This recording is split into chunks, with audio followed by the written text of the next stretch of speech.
Welcome to the Sanity Project podcast, where you can awaken your mind to clarity and success even in today's life challenges. We're here to provide insights and solutions that will help you live a sane, healthy, and prosperous life. Here's your host, Joanne Victoria. Hello, everyone. This is Joanne Victoria with another amazing episode of the Sanity Project podcast. You are here to discover a life of clarity, confidence, sanity, and entrepreneurial success. Our guest today is Rodney C. Burris. Rodney is one of America's top leaders in unlocking human potential and inspiring organizations to greatness. Rodney is the author of Get Off the Cycle and Run, the #1 most trusted path to happiness. Rodney has assisted companies with team building, communication, data evaluation, and program development. His workshops and seminars are among the most popular in the United States as well as abroad. Let Rodney help your team overachieve. Welcome to the show, Rodney Burris. Thank you so much. Hello, Joanne. Hello, everybody listening with us. Thanks for having me. I'm grateful that you are here because we're in total alignment about tapping into our true selves, which is what you're going to be talking about. But first, I want the audience to know who you are, where you came from, and how did you get this to this place where you were writing Get Off Your Cycle and Run, which is what, your 10th book, 9th book, something like that? Yes. So, yes. How did I get to that book and that title? Well, Get Off the Cycle and Run is a member of a series of books about breaking negative habits. And I think the #1 issue with some of us, right? I can't say all of us, Joanne, but I could say some of us, with myself included, is simply not even being aware of how I contribute to the cycles I find myself in, right? The repeated relationships, the same kind of experiences, job after job. You know what I mean? The same type of money situation. I come into some money, I lose some money after a while. Like, how in the world does this keep happening over time and time again? And it's in recognizing our own agency, right? Mm-hmm. And so the whole idea and the premise behind the Get Off the Cycle and Run is twofold. One, it is paralleling the basic workings of a bicycle to repeated habits and patterns and relationships in our life, right? So on the front cover of the book, it says, if you can understand how a bike works, you can understand how life works, right? It's that simple. And it literally says that on the front cover. It's that simple. So that's the first thing. And just kind of breaking down those parallels. One of my favorite quotes, Joanne, is from a gentleman by the name of Albert Einstein, of course. Mm-hmm. And Albert Einstein said, if you can't explain it simply, you don't really get it yourself. And I took that to heart when I heard it years ago, because sometimes I was a victim, or I don't even know if a perpetrator, I think that's a better word, of over complicating things, right? Some things can be very, very, very simple. And so the parallel for the book is, if you can understand how this simple bicycle works, that we've been around in some shape or fashion our entire lives, we can thereby, through that lens, understand life, right? So that's the first thing. And then the second thing is, if you're going to get off the cycle, you want to make progress, right? You want to do something with that. You don't want to just kind of get off the cycle and mosey. You don't want to kind of get off that cycle and linger or kind of sit down, but you want to actually move with purpose and intention. Running embodies that, right? Running embodies that. So that's kind of like the analogy that's embedded within the title. But where did the title come from itself? So if I may, one day my mom called me. I'm the oldest of 3 children, and I have 2 younger sisters, and she called me one day. She had a house full of young ladies at that point. I had moved out and gone to college, and she was fed up, for lack of a better word. She was at her wit's end. She was sick of all the young ladies under her care kind of repeating the same struggles. She calls me by my middle name. So my name is Rodney C. Burris. She calls, the C stands for Christopher. So my mom calls me Chris. And so she was like, Chris, we've talked about these things. We've argued about them. We've prayed about them. We've fussed about it. We've done all of the work, and they keep doing it. Like, we keep finding ourselves over and over and over again in these same situations. And her voice, Joanne, was on level squeaky. Like, it was on level. No oxygen left. She was done. Yes. And so I'm listening to Mom. I'm listening to her go. And, she said, oh, and also for the young ladies that were living in the home, one of the things that she pointed out was some of the struggles that the girls were going through, their own mothers had dealt with them in their lives, which kind of led to the breakdown in their homes, which kind of led to them being under my mom's care informally. It wasn't like a formal foster care type situation. She was Sure. like the neighborhood family mama sort of thing. And, so they were all in the home, and she was dealing with this, and she was like, who's going to break the cycle, Chris? And then she said these words: somebody just needs to get off the cycle and run. Wow. And when she said that, Joanne, I envisioned somebody on an exercise bike, like a spin cycle, pumping, sweating, trying, crying, but not going anywhere. Right. And then that same person getting off of that bike, using that same effort, that same push, and taking off, running out the door. And while I was kind of envisioning that, my mom says, you just need to write a book.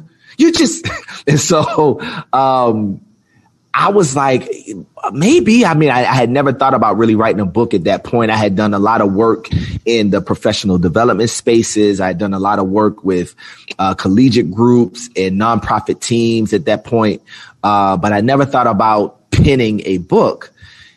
And so when she said it, something clicked in me, Joanne, and I felt like this is what I was supposed to be doing. I don't really know how else to explain it outside of that. It was just kind of like this knowing that I could have let pass by, like, oh, that's just, indigestion, right? No, that's just me overthinking it. But I decided to go with it. And when I sat down, Joanne, and kind of put keys to the keyboard and put fingers to the keyboard, the analogies about how a bike parallels life. So, for example, if a cycle is any sort of repeated situation that we continuously find ourselves in, if we think about a bicycle, the handlebars help with steering, right? That's how you steer the bike. So if I find myself in a situation over and over and over again that I don't have control over, right?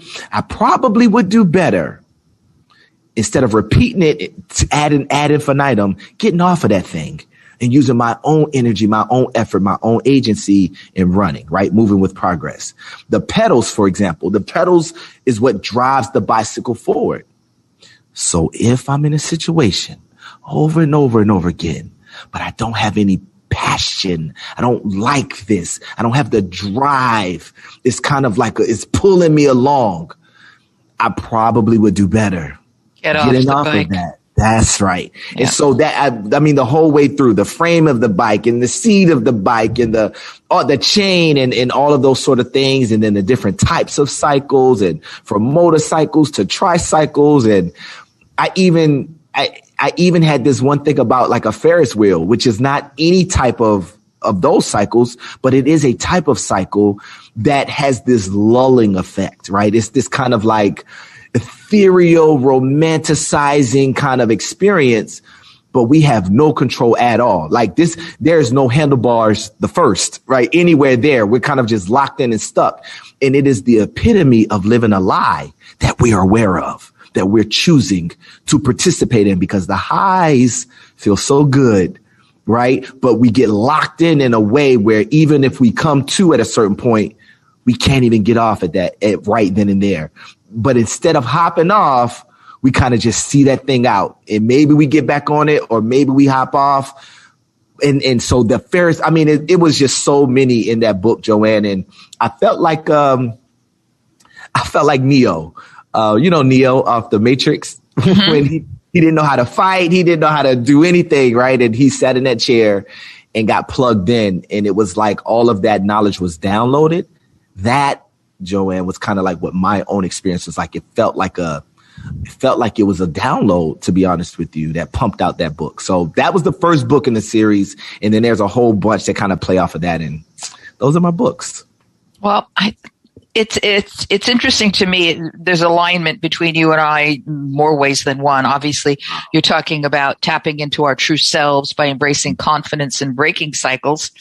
And when one of the first workshops I did was How to End All Negative Habits. Literally, that was the title of it. And you mentioned that at the beginning of our conversation.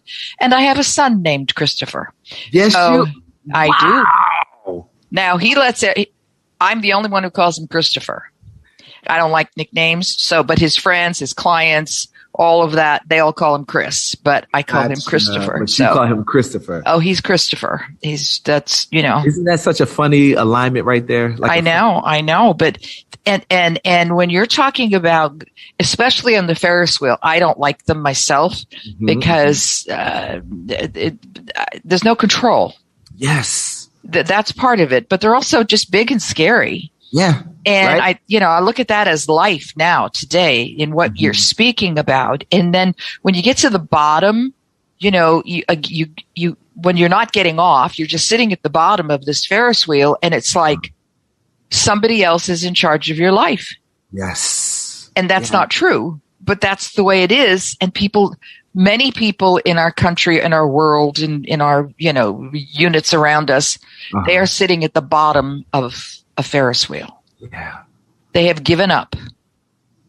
And you are providing opportunities here. And I always remind the listeners, please re-listen to this podcast and have a pen and pad in front of you to take notes, because that's what you remember is what you write down by hand, not by the computer keys. Yes. Using our hands definitely helps tie it into our subconscious, our psyche, our inner man, like whatever word, we choose to use to kind of identify that same thing, the broader mind, the higher self. Writing it bridges this connection between the physical and the ethereal between us, the intangible parts of us, the mind-brain connection. Right. So that's absolutely spot on. The thing that happens in cycles seems to be this, right? I don't want to come across as this is a one size fits all, but if anything I'm sharing resonates with any member of our audience, Joanne, then, that's wonderful. Like that's the goal. So see if this resonates with you. So, or, you all listening with us right now. So, some cycles that we find ourselves in, we don't want to get off, right? And I mentioned the tricycle as an example, right? Most of us had the little red tricycles with the flares or like the little streamers hanging off the handlebars. And it was so fun. And it represents something that was very, very necessary and helpful to us at a point in our lives where we needed we needed something with a low center of gravity. We needed the stability and the grounding that comes with that sort of pattern, those sort of relationships, those sort of activities. Then we get older. And some of us say this phrase right here, Joanne, that's just the way I've always been. Scary. You just need to accept me for who I am. That's just what it is. And the issue with that is in real life, if we looked over and saw anybody connected to us, hunched over a little red tricycle, right? At whatever age we are currently, but they're trying to pedal this thing, we would think they were so foolish. Like, what are you doing? Like that doesn't, but it's mine. And I got this from my dad, my mom, my such and such. It means the world to me. Yes, true, phenomenal. But at this point, it no longer serves you. It actually is an impediment. You can't even really take it to the places you want to go. It doesn't go that fast. It's holding you back. You would do better to get off of that and run. As a parallel, that makes a lot of sense. But when we think about our shyness, or our aggressiveness or our over playfulness or our poor attention to money or our, the way that we respond when somebody says something small and we kind of take it as a personal offense. Any of those things can be explained away, right? Any of those things like, oh, no, I see the point. But in this situation, my poor behavior and repeated behavior is different, is valid because, and sometimes it takes a mirror to let us see ourselves through a different lens, through something simple, like a little tricycle, so that we can see how we are interacting in those cases. So how do you transfer this model of getting off the cycle and running into the business world? Yes. All right. So I compare the work that I do as a professional development coach, as a leadership development trainer, actually to being like a little bee, like a honeybee, right? That gets to go from pasture to pasture, garden to garden, flower to flower, picking up pollen and dropping off pollen. And what I've learned, Joanne, is sitting with the management, supervisors, the leadership of these different organizations, there are some best practices that have come out. And being able to kind of see the connection between those, well, something that came out in my learnings and my travels and kind of sitting as I share, I also learn, is we as a company deal with the personal experiences of our employees, whether we want to admit that or acknowledge that or not, right? So if they have poor communication skills, that's not just something that happens on the job between 9 to 5. That's something that happens on the weekends and the evenings as well. And oftentimes a negative experience, especially a heightened negative experience, carries over the next morning. So if something happens that evening and they bring it into work with them the next day, we as an organization have to deal with that, whether we want to or not, whether we believe it's a part of the role or not.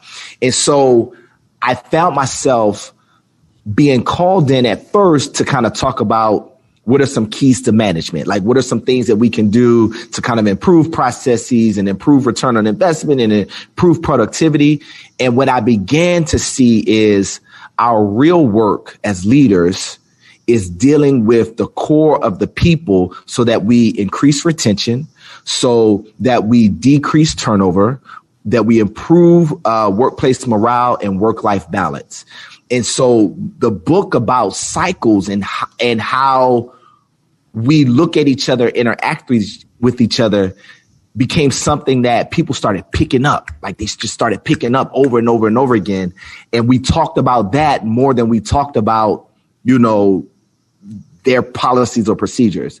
And I learned that it was more productive for the supervisor teams that I was working with for us to kind of unpack that. So, for example, as a person, I had this one gentleman who he was working at a construction company. I've done work across industries, university, sport, athletic teams, construction, churches, community organizations, like across industries. Well, this particular guy was working in a construction company, and he literally said, "I didn't come here to work today." He had a bad attitude. He didn't want to be a part of the workshop. And he loudly proclaimed, "I didn't come here to work today."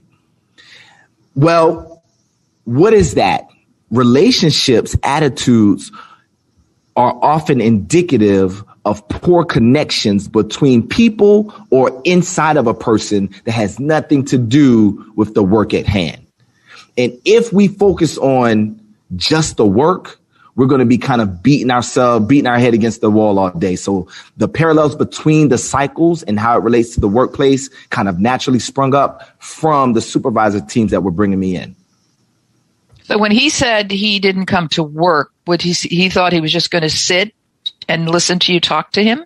Gotcha. So the deal was this. They knew that today was going to be a day where, you know, we got this guy coming in. He's going to talk to us for a little bit, kind of get the day started. This has also been something similar, Joanne, when I've done work with police and officer groups, different districts around. I've been up in Connecticut and in Maryland, and I get to come to their roll calls. So some organizations have a meeting every single morning of some sort of varying lengths, right? Well, this construction company was one of them. So I was coming to kind of be a part of their morning meeting so that then they can then take that little burst and go out and do what they had to do, right? I was brought in by two of the supervisor members. Well, some way, somehow, either this guy understood that this was going to be a day-long thing, that he didn't have to work that day, or he just was using it as an occasion to, I don't know. I don't know how you show up in a hard hat and a tool belt to I think he was going to sleep with his eyes open and get paid for it, but not participate because he was a hammer and nails dude, not a thinking dude or something like that. Dude. I don't know. It sounds a little, you know, there are people who just, you know, sit there with their arms crossed and, you know, wait until you talk at them from their perspective as opposed to, you know, talk with or through them. So what was the outcome of that? So what happened was he had a really bad blow up session at his house earlier today, right? I mean, earlier that day. Sure. And so it was one of those situations where whatever happened in the home had put him in a place where he just didn't feel like anybody's drama. Like, I don't feel like dealing with anybody. The issue is, come to find out after, you know, it was a bunch of like sidebar conversations. I actually kept going, right? I acknowledged what he said. I was like, okay, you know, well, if you came to work or you didn't, you know, I let you guys sort that out. But, and I kind of kept moving, right? I kind of kept moving because the announcement was made that after Mr. Burris is done, you know, we're going to wrap up and then we're going to hit the projects, kind of get on site, et cetera, et cetera. And in the middle of me talking, I said, let me wrap you guys up so you can guys get on out of here. He said, man, I ain't going nowhere. I didn't come here to work today. Right. I acknowledged what he said. I kept moving. At the end of it, one of the supervisors pulled him to the side and for whatever reason pulled me and another supervisor into like a talk with him. He had the blow up earlier that day. He didn't really feel like anybody's crap. But what I was getting from him is that he processed a lot of people's interactions through the lens of offense, right? That seemed to be his MO, right? If you do, whether it's, within the 20 minutes that we talked, it ended up being a very long convo, about a 25 minute talk. In the time of him talking, it came out that, you know, he didn't like taking stuff from people on the bus. I live in the city. I live in Baltimore. He didn't like taking stuff from people that was, you know, outside. He didn't like taking no stuff from people on the job with him. Everybody kind of knows that. He's the common denominator. I was just going to say, he's the workshop. He's it. He represents. Yes. So, you know, his representation covered everyone. Right. It covered everybody. And so just kind of getting him to see himself, it didn't happen in 20 minutes, right? It was a long conversation. But the deal is, unless I as a company am ready to fire, hire, orientation, retrain, go through that process, 90 day, do you fit with our company culture? Oh, you don't. Day 70, I found, let me hire, fire, retrain, or right. Unless I'm ready to go through that, ready to get HR to kick in the whole healthcare policy procedure, unless I'm ready to do that, it may be to my advantage as a cost savings mechanism to take the time to build the person. And what we've done, I think societally, Joanne, is that in the younger elementary years, a lot of the focus in kindergarten and pre-K and first grade is on building the person, sharing, standing in line, waiting our turns, taking a goddamn nap when we feel cranky or tired, right? Just little things like that. And somewhere, somehow, we no longer feel it's necessary to kind of focus on those things. And I believe we do ourselves as a society a disservice, because I think that sharing, caring, waiting my turn will help me in my marriage, right? It will help me in negotiations, right? Contract negotiations with somebody on the other side of the table that we are not seeing eye to eye. It could help me in world affairs, right? Wars between countries and nations. If we just knew how to listen from your perspective to see how I may be getting in my own way, right? Am I hangry? And I know that's a funny little colloquial term, but it's so true. We recognize it with babies. Oh, they're just tired. The baby is a little human. Well, big humans have the same sort of dynamic, right? Big humans also get cranky when they're tired, cranky when they're hungry. Oh, yes. So really just recognizing those parallels. And I've been fortunate to come in contact with leaders who not only see it once we come in and have these conversations, Joanne, but then they started referring me to their friends, and their friends, leaders hang with leaders. So although their leaders may not have been in the construction industry, just like them or others, I was getting referred across industries. So for the longest time, I didn't have all of the packaging and bells and whistles and the 3-part trifold pamphlet brochure, because I didn't need it, because this president, this VP was calling his good buddy that they golf with and say, oh, you need to get this guy in. Wasn't you just telling me about XYZ? And so that has been a large driver in the work that I do. Yeah, it's once you answer the unasked question, which is what you do. You answer the unasked question and it's solved. Whoever is referring you doesn't care about your paper, doesn't care about your website, doesn't care about your business card. They just know that their friend needs you. Yes. So how can the people who are listening now find you? Where are you? How can they access you? Do you have a website? I do. So everything that I do is under my regular old name. My name is Rodney C. Burris, and Burris is spelled Burris. So if you use Rodney C. Burris in any of your favorite social media platforms, you'll find me. You'll find something different on each one. So if you're a tweeter, or if you're very much into LinkedIn, or if you kind of like scrolling IG, there's a different aspect of me, but still all connected to the same work, the same ideas of becoming different and better. Like, how do we access a new level of our sanity, a new level of our growth and creativity by breaking these cycles? Each one of those aspects of me present that. So feel free to type that in, at Rodney C. Burris.